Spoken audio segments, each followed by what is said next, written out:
Ano po natatandaan nyo? Oo. Na ako, ano po, bakit ho nyo ako binanggit? Basta pumunta ka doon man, naghukay ka.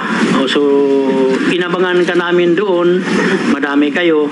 Doon na kung pumasok pa kayo sa itaas, naka-ambush position na kami doon. Munti lang kay umalis kayo. Okay, for the record, para lang may ano tayo, may tamang konteksto po tayo. Noong 2009 po, nung iniimbestigahan namin yung Davao Death Squad, sa CHR chairperson pa ho ako. Nag-conduct po kami ng series of public hearings sa Davao. Opo, ma'am. Tapos, in one of those, I can get the date. I have some records here. Since nag-tip sa amin, may nag-tip sa amin na meron nga daw na mga linilibing o linibing dyan sa Laud property, yung sinasabi niyong ma-acquire.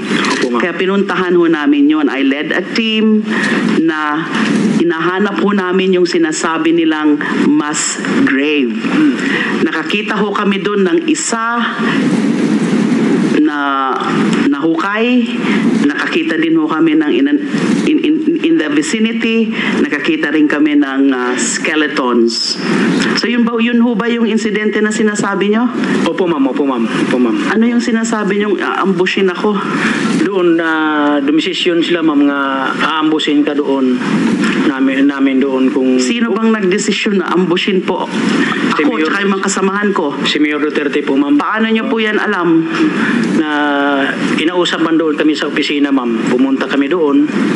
Pero hindi ka na pumasok doon sa itaas mapunti. Doon lang kayo sa entrada pumasok. Doon kami nag-aabang na. So naabutan niyo ho ba ako at saka yung team ko? Hindi na, ma'am. Hindi na namin naabutan kayo. Kaya doon man kami sa itaas. Nakaabang kayo sa may taas? Opo, ma'am. Opo. Pero hindi nga kami nakapunta sa taas because that property, again for the record, So, that property is a hilly property. Malawak man yung property, ma'am. Okay.